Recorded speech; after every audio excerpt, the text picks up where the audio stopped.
Hey guys, Happy New Year and welcome to DoD Contract Academy podcast.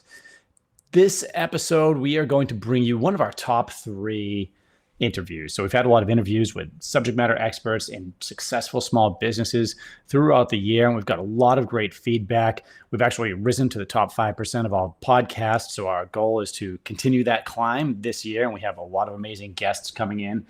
But I wanted to present to you our top three interviews. I'm going to start off today with Oliver Noteware of Street Smart VR. If you haven't heard this episode, it's a great one because he used the SBIR program to start growing his virtual reality training business in the US military. You're going to find out how he got on over 50 installations and what some of his challenges are and what his prospects are for the future. Now, if you haven't subscribed to our podcast, we ask that you do that. Absolutely, please leave us a review, whether it's a positive review or a critical review. That helps us, make better improvements to the podcast. We can go throughout the year, keep growing, keep bringing you valuable content. Also, would like to urge you, check out DoD Contract Academy, dodcontract.com. So our academy resides there. We have a lot of great programs that help small businesses sell to the government. So whether it's your first time out, you're just starting and you're looking for that guidance that will get you on contract faster, help you avoid mistakes, or if you've been at it for a while and you're just looking to get that competitive advantage and improve and increase the number of contracts that you're winning, head on over. I'm sure there's a program that we can help you out with. And without further ado, let's get on to the interview we had with Oliver.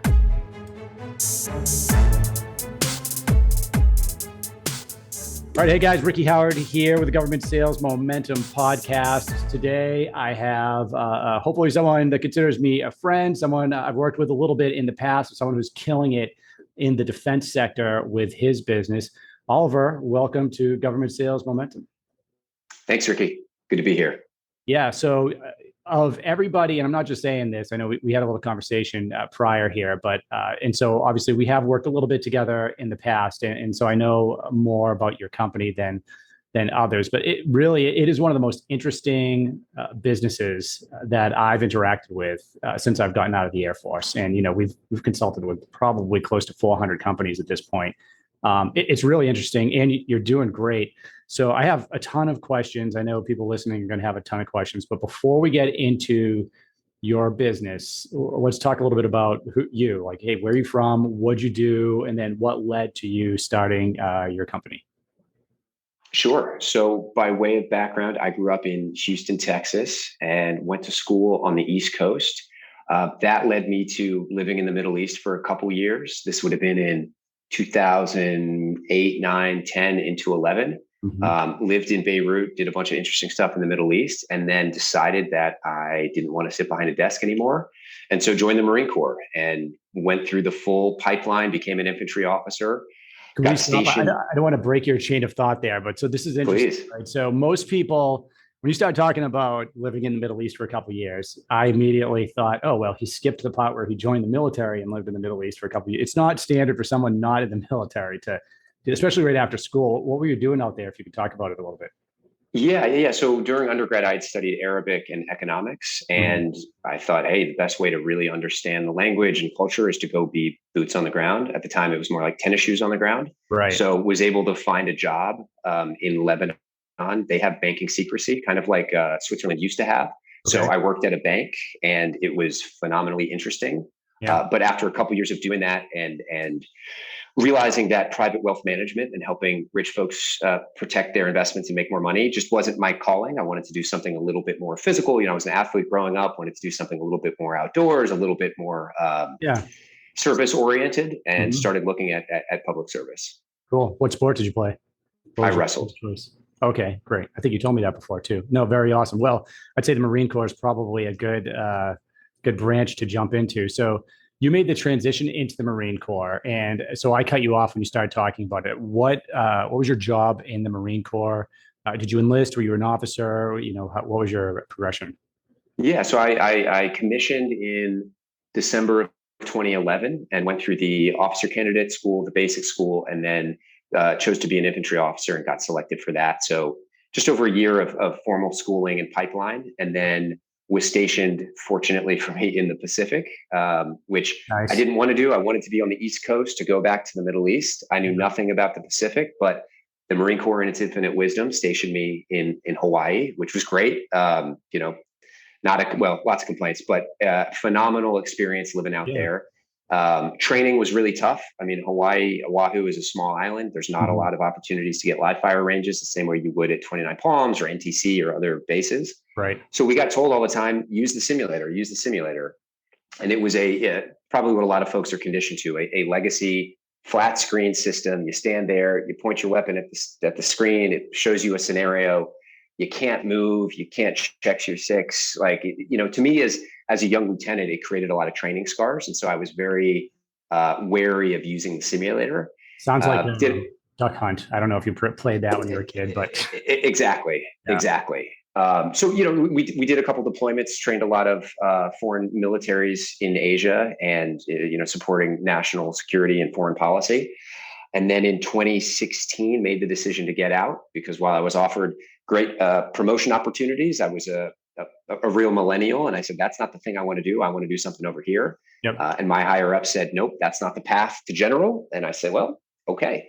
So got out, went to business school, and that's what led to the genesis of Street Smarts.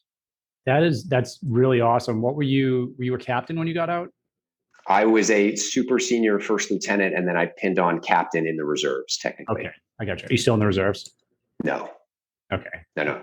I did the IRR, and then that expired. And yeah, my greatest added value is running the business, not in the reserves. Yeah, no, I hear you. I mean, look, bless everyone that stays in for that career, general officer, path. But that is a commitment that I don't think most people realize exactly what's involved. That is a lifelong commitment that you and your family have to be really cut out for. And I think a lot of people start walking down that path and don't realize that they're not happy until they're, an O6, a colonel, full bird colonel. And then they realize, hey, I've just spent 25, 30 years, dedicated to the military, which I love, but maybe there are some other things that you want to do. And, getting out a little bit early can enable some of that. So, well, that's great. Obviously, things have been working out for you. So I think you kind of set up how maybe what your business is a little bit when you're talking about your frustrations with training. And obviously, everyone just heard how you were, fluent in Arabic, and all of this. So they know you're wicked smart, as we would say up here in Boston. So, and that's a great way of, putting a business together, right? You recognize the need and we're going to fix it. So how did you fix that need with Street Smarts VR? And, what were some of your first steps? Sure. So we were looking around the landscape, and while there's not, how do I say it? What we wanted to achieve was to replicate the physical and the psychological and the emotional aspects of being in the real world in a moment of crisis, whether you're police or military or federal law enforcement. And we thought, what's the best way to do it? Because flat screens weren't doing it from personal experience. Right. And meanwhile, in 2016, virtual reality was just coming, on the scene. It had been a great idea for a long time. Palmer Luckey had just sold Oculus to Facebook. I mean, there was a lot happening. But when we looked around at sort of the tactical application of it, it didn't seem like there was very much happening.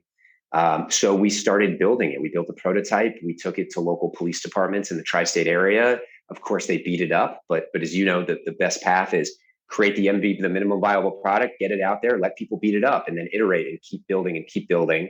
So we started doing that, worked with a number of Northeast police departments. And then we got a call from somebody at AFWorks saying, hey, we saw what you're doing.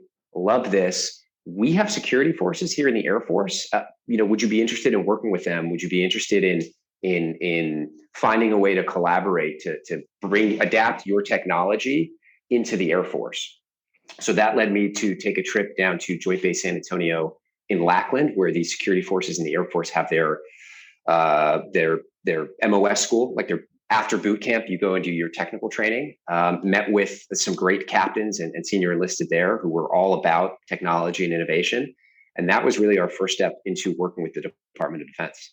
Interesting. So AFWorks is a great organization. And then I think a lot of companies and even sales professionals don't realize how much how many options there are within the Department of Defense for, as a civilian, for selling your products and services, or as a profession. I think a lot of people have, they watched War Dogs or something and kind of got this idea that about war profiteers or something shady going on. But in reality, the government is the single biggest purchaser of goods and services in the world. And then when you break it down and you look at who's doing the purchasing, in a lot of cases, it's the Department of Defense that is outspending by a long shot the other agencies. And as you know, every base, I always say this, but every base is like a small town or a small city in some cases. So like everything from training to movie theaters and entertainment and like in fact, the only thing I couldn't find that the DoD was buying, I had a marijuana cannabis company approach me. I'm like, hey, I think this might be the one thing, since it's federally illegal, that we're not going to see. But lo and behold, I found some purchases there where they were buying it for, I don't know what they were doing with it, but I did find some. So even that, so there is a ton of opportunity out there. But one thing I like to ask people is, so for you, why target the Department of Defense? What is it about it? Is it, the contract sizes? Is it, can affect your business in a positive way? Is it helping the troops? All of the above. Yeah, I mean, honestly, it was trying to make things better for the guys that came behind us, right? Like if there's a way to make it better. I mean, I remember being at Kaneohe Bay, the base in Hawaii, and the simulator was broken. And I said, hey, boss, don't worry. We've got some Marines. We can fix or steal, just about anything. Like we got it. Yeah. Contracting came down and said, absolutely not. You're going to void the warranty. And so then we had to wait 3 months for a contractor to fly from the mainland to Hawaii on the government dime to go fix this thing that was very simple. I mean, it's a projector and a screen. Like it's not rocket science. And I remember thinking, man, like there's got to be a better way. So in deciding to work with the DoD, a lot of it is just passion for the folks who are at the pointy edge of the spear. Yeah. There's a lot of talk about systems of systems and sensors and sonar and radar and sensor integration. It's incredible. But what do you do when the sensors tell you that there's a bad guy at the gate, or that there is an imminent threat like in your immediate AO? Well, you send the security forces, you send the infantry, you send the MAs in the Navy. Yep. Okay. And then the next question was, well, who's training them? What are we doing about increasing their level of proficiency and making sure that they're ready to respond to the fight? And not the fight from 50 years ago, but the fight of today. So when you think when you think drones and counter drones, when you think all kinds of indirect fire, like that's what we sought out to try to help solve. Gotcha. No, and that's awesome. So you had this capability, you were testing it with the police, different police departments and whatnot, kind of making it better. Then AFWorks reached out to you. And it's always a good sign when the government reaches out to you initially. But AFWorks, and I may have done a podcast on like AFWorks or DIU in the past, but let's talk about what the mechanisms were for use, maybe your first couple of government contracts, right? Maybe we'll avoid talking about like specific units, right? And we'll just kind of keep it big picture, right? Meaning like AFWorks, for those listening, you have organizations, acquisitions organizations within the Air Force and the other services that, a lot of them will focus on innovative technologies and whatnot, but even within them, they're not really the end customer. Typically, there's a government customer who has a requirement. Typically, they have funding or they're getting the funding from somebody else. So, but with AFWorks, what type of contracting were you looking at? I think I know. And, what were the first couple of wins for you guys? Yeah, so we had the classic sort of phase 1 and phase 2. And as part of the phase 1 and phase 2, we had to go out and do customer discovery. Sorry, you're talking SBIR. So I'm talking about SBIR, Small Business Innovative Research. So for those listening that are unfamiliar, this is a different way of going on contract with the government. Typically, you need a solution that is both commercially viable and viable for the government. And you're talking about the phases, and I'm going to let you get into that. But typically, you're either creating a new technology or you're modifying something that's existing for government use. Does that about sum up what you know about it? 100%. Okay, so let's get into the phases. So phase 1, what was phase 1 that you guys were working on? Phase 1 was basically AFWorks saying, great, you have this commercially available solution. Here's a little bit of money. Go do customer discovery in the Air Force. And so I think we went to 6 or 7 different bases. And it was sort of, classic business development. You talk to a bunch of people, and out of 10 people you talk to, maybe one's interested and they become your champion. And then they connect you with other people who are interested. And you just pull the thread and see where it goes. Right. And after going to a handful of bases, we met some folks who said, hey, look, we know this isn't ready for prime time yet, but we like the direction it's heading. We like your mentality. We see the future. We're on board. And that led to us applying for and then receiving a phase 2 contract. Gotcha. So the phase 1, usually and we don't have to get into what you guys are paid, but typically a phase 1, like you said, it's a small amount of money. It's usually under a couple $100,000, where you might have a white paper or something or some type of report that's due. But like you said, typically you're going out and you're kind of looking for a customer, right? Looking for, hey, is there somebody in the government where this fits their need? And usually AFWorks or whatever organization is going to have an idea that it does or fits within like a mission that they're focused on trying to provide solutions for. Then the phase 2, that's usually a much larger contract, but you need a government sponsor. And that's what you guys found. So everything's a little bit more difficult with the phase 2. But so how did you find that phase 2? How did that go for you guys? It went well, all things considered. In the application part or process of the phase 2, we said, hey, here's what our existing technology is. Here's what we think the warfighter needs based on our conversations with those tactical units. And here's what our proposal is to adapt from commercial to DoD needs. Right. That got approved. And then we spent about 12 months working with the schoolhouse down in San Antonio to ensure that we could adapt some of our solutions to their needs. It was a fascinating process. It was just as new to us as it was to a lot of our defense stakeholders, because they were, like I said, captains and senior enlisted. This was brand new territory for them. And they were really excited, which was great for us. They leaned in. In fact, we had an airman come hang out with us at our office in New York for a couple of weeks. Oh, awesome. I mean, the unit let them go TDY specifically to help us make this transition. It was phenomenal. Yeah, no, that's awesome. And you're right. It's something we focus on a lot in the DoD Contract Academy, where one of your goals, really, if you're trying to sell to the government, and in this case, the Department of Defense, is making it easy to make a purchase, right? Because most people can't make a purchase in the government, right? 99% of people are not going to spend, over a couple $1,000s on anything, because you need a contracting officer and there's a bunch of regulations and whatnot. But as a business owner or a sales professional, understanding where you fit in to the mix, right? So you don't need to know everything. You just need to understand, hey, if this is like for you guys, you have an innovative new technology, which opens up a lot of creative ways to try to sell to the government. So you can, it's interesting because a lot of people in the government, that the users of what you sell, typically they're not involved with the buying process, right? They can help, Correct. The requirement. But with SBIR, what's interesting is they can sponsor you. So a user can sponsor you. So now they get a little bit of say in the process.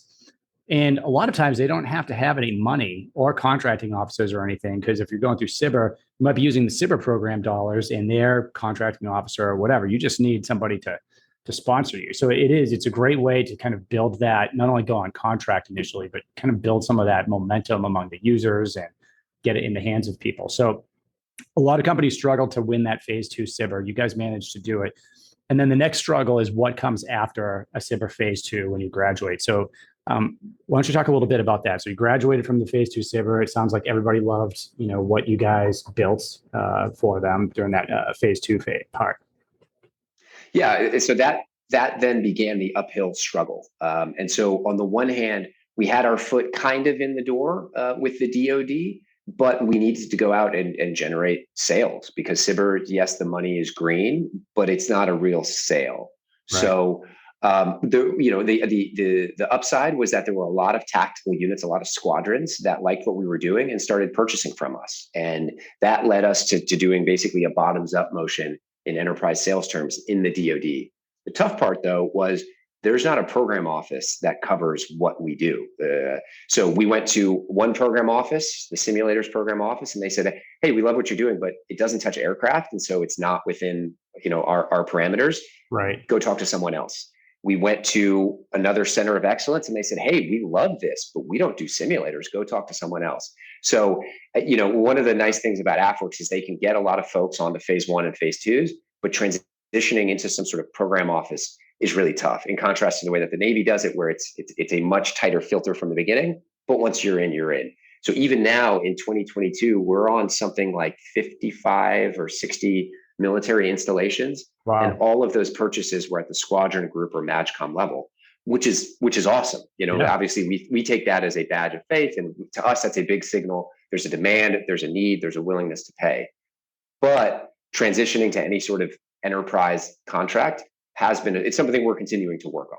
Yeah. No, and I mean, that's a process, right? I mean, selling to the US government is not a fast process, right? No, sir. The contracts can be very lucrative and they can be very stable, but a typical large contract could take 12 to 18 months to work out. And then if you're talking about something new, and I guess this is where you guys are, right? You have a new innovative solution that has obviously been met with great fanfare by probably multiple services at this point, all the different units that are buying from you. It's now a question of, okay, because now we talk about funding, right? So how's the military going to program dollars into their budget with a requirement for virtual training for our security forces, right? Like how does that happen for you guys? And that's, that process could take, 3 to 5 years, depending on, what's going on. But you also have those other sales kind of keeping you going, from the units, which is amazing. Has it been mainly purchases? Do they utilize, because after you're a SIBR phase 2 graduate, there's typically a way that it alleviates sole source, some of the sole source contracting restrictions.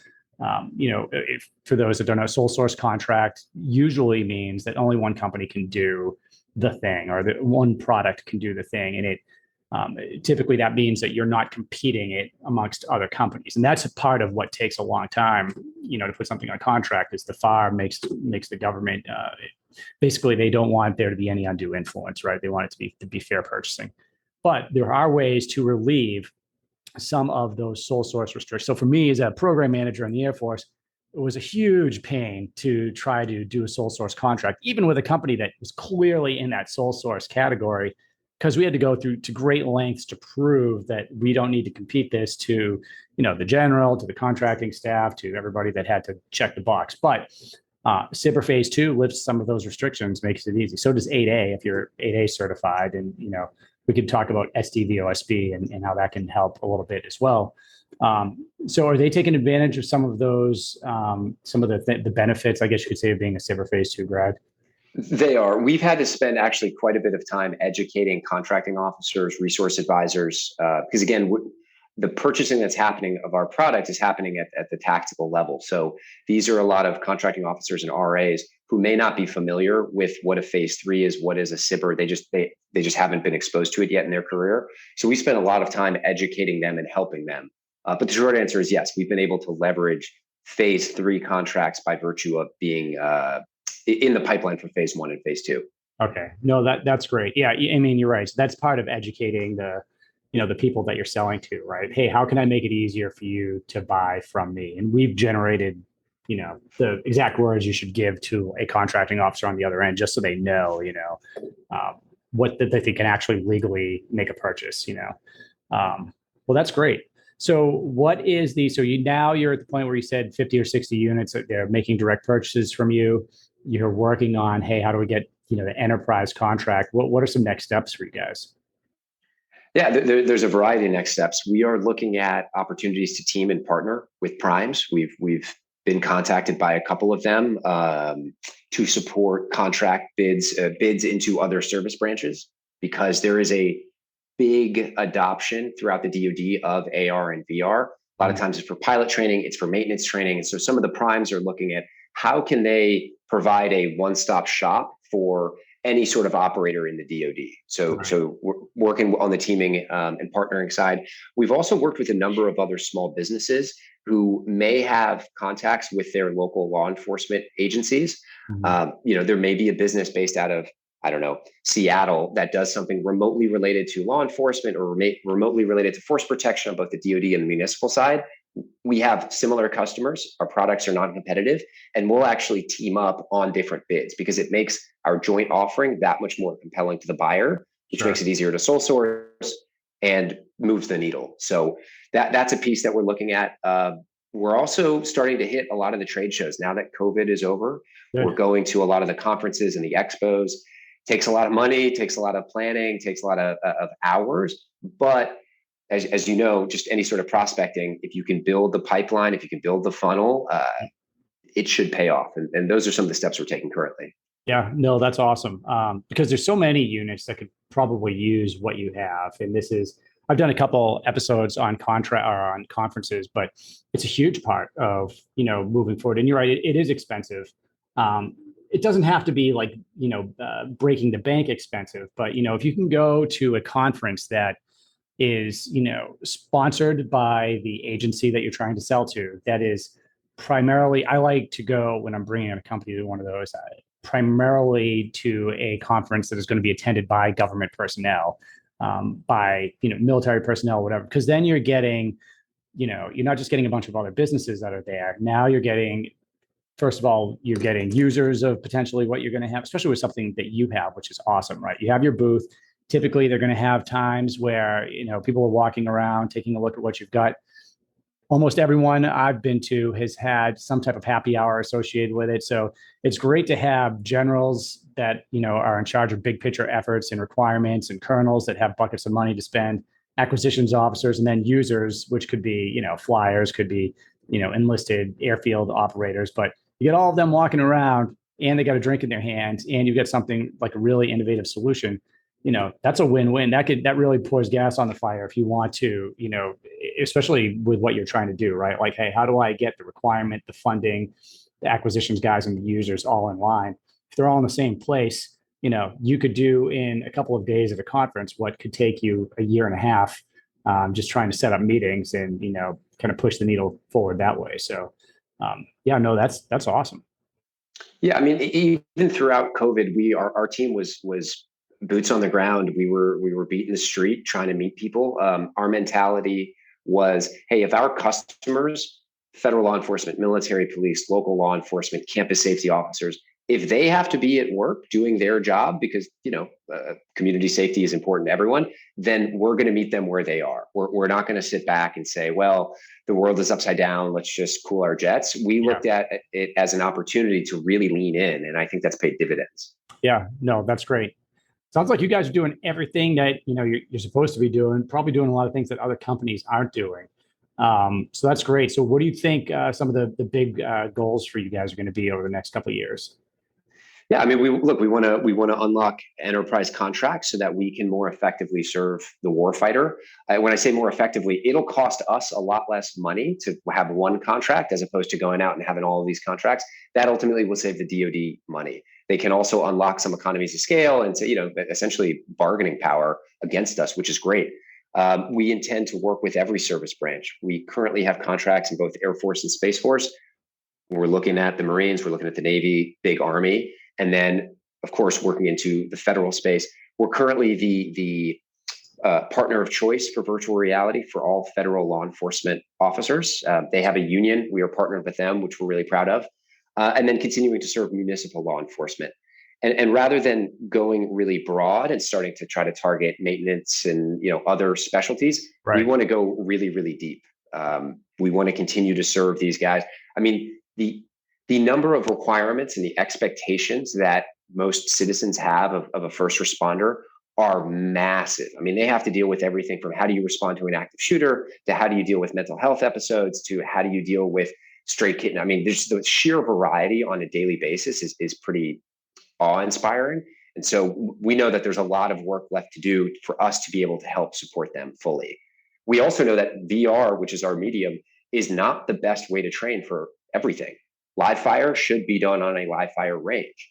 When there's a time to sit down and read the manual and read the case law and the pubs, you should go do that. But there's a big gray area, and us helping provide training for anything that's in that gray area where you need muscle memory and you need repetitions on a regular basis. That's our sweet spot.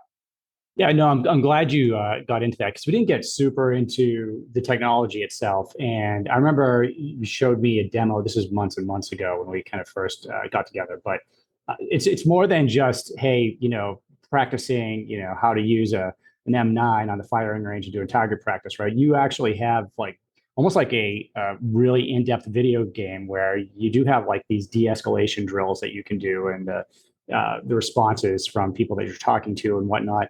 Want to talk a little bit about that, like some of the things that you're really excited about within the technology and some of the training you're providing? Totally. Yeah. So the way that we approach training is we want to make sure that the medium that we provide matches the reality or the training needs. Mm-hmm. So case in point, if you're going to conduct a car stop, for example, in the real world, you're going to exit your patrol car, you're going to move either on one side or the other up to that vehicle, you're going to engage with the driver or the passengers, right? There's a series of steps that have to happen. Well, how do you train for that? Right now, you could train in front of a flat screen where you're conditioning yourself to stay in one place. Okay, that's not very realistic. You're conditioning yourself to follow the pre-scripted outcomes of that training scenario. Okay, that's a little bit limiting. So with virtual reality, what we can allow is for users to move in any direction. They can take cover, they can get in the prone, and they can interact with avatars. Is it going to pass the Turing test? No, we're not Google. We don't have billions of dollars to throw towards AI, but it's good enough, and it's better than a lot of the legacy offerings. Similarly, for the more high-end tactical stuff, we've built a reconfigurable shoot house in virtual reality. So the instructor can click, I want a straight hallway, or I want a T-shaped hallway, or I want a doorway on the left, a doorway right. I want good guys here or bad guys there. I want furniture. They can really customize and tailor that virtual training environment for their trainee. They put on the headset, they're wearing all of their duty gear, they're using training weapons that are exact same form, fit, and function. So your M4, your M18, whatever it may be, the instructor clicks go, and all of a sudden you've got a new look. And again, that stands in stark contrast to a lot of the way that things are done currently. And it's not a total indictment of the status quo. It's just a recognition that technology and software can make things better. And so that's what we seek to do every day. Awesome. Yeah, no, that's really, not only is it innovative, but you can see so many use cases for it, right? Like I'm just thinking about a guy on a ship, right? Like on the Navy ship where you have no room to do any of that type of training. Now all of a sudden you could be in your little room that's the size of a garbage a garbage can, and maybe do some of that VR training and kind of keep your skills up, and at least to exactly. I mean, at the end of the day, we're all human beings. We all have a brain. We have a prefrontal cortex. Our skills degrade over time. Atrophy is a real thing. And so if we can help put training in the hands of users, I mean, there's a logistical aspect as well. We've shrunken the size of everything. We've made the user experience really easy and intuitive. That way, an E3 can set it up, jump in the headset, train, and get reps. And if we can keep their skills sharp, that's a win. Yeah, no, that's awesome. That's great. Something that we don't talk about too much on the podcast, but we've actually had a lot of professionals within DoD acquisitions, defense sales, public procurement, going through like our courses at the academy and whatnot, and doing coaching programs and whatnot. I know you mentioned that you were hiring at the beginning of this, and I'd probably just a plug for anyone listening out there that is in, and I don't know what position you're hiring for. We could talk about that. These could be pretty interesting and exciting positions, and there's so many different companies out there. And selling to the Department of Defense, not only do I see it as a place where it can be lucrative for, a salesperson, for a company, but you are also making a difference when you're putting a technology like yours in the hands of somebody that needs it. So you want to talk a little bit about, some of the positions that you might be hiring for? Absolutely. Yeah, we're hiring across the board. So that's everything from enterprise sales. So anybody who's got deep expertise in DoD sales, awesome, give us a ring. We're hiring on the operations and logistics side, because as our salespeople go out and generate more deals, we need to make sure that we can fulfill that order, right? So the headset, the Pelican case, the weapon systems, how can we continue to shrink that down, make it easier to use and more user-friendly? And then software developers, honestly. I mean, I don't want to say we're fighting Meta and all the big companies, but in a way we are. We just happen to have a real mission and social impact that's very tangible for a lot of folks. And we have on our team everything from a former O6 in the Air Force who worked at the Pentagon all the way down to an E4. We have every service branch represented, and we have a lot of non-vets on our team. We have a lot of folks who they just really care about community safety, or they have family that was affected by some of the things that we're seeing in the news related to law enforcement. And it's basically a coalition of the willing, of folks who want to try to make a difference. Cool. Very awesome. Well, I'm going to put your contact information in the podcast page and in the link whenever I send it out. Is there anything that we haven't talked about that you want to discuss? Anything, message for, small businesses out there that are just getting started and maybe struggling in this space? Like, what would your advice be? Yeah, just that these are really long sales cycles, and there's a constant tension between what investors might want, quarterly or annual results. They want to see traction. Of course they do, right? It makes sense. Mm-hmm. But we as small businesses and as startups, we can't push the DoD to go faster than it's going to go. And so finding that right balance when you think about cash flow, when you think about profitability, when you think about hiring, is super important. So we've made a concerted effort not to hire until it's really, really painful, because every month that we are hiring somebody that they're not fully ramped and we don't totally need them, that's kind of money out the door in a way. So just trying to find that balance is tough. I empathize with everybody that's trying to figure out, okay, we've got this pipeline. We don't know if it's going to close. We can't really pull it forward, but we're trying to hire and we can't really scale sales until we have more people on the product and sales team. And so, yeah, if anybody wants to chat about that, happy to. The struggle is real every day. Okay, that's great. What is the best way someone could contact you if they want to chat about that? Yeah, you guys can email me directly. It's Oliver@streetsmartsvr.com. Okay, and that's Street Smarts with an S at the end of smart. A lot of smarts, yes, sir. Plural on the smarts. Hey, I could tell by the conversation. Well, hey, man, this has been great. I'll definitely look forward to the next talk. And yeah, if you have anything else, now's the time. No, just love it. Looking forward to continuing to serve. And any other small business owners out there, give me a shout. Sounds good, brother. All right, take care. Thank you.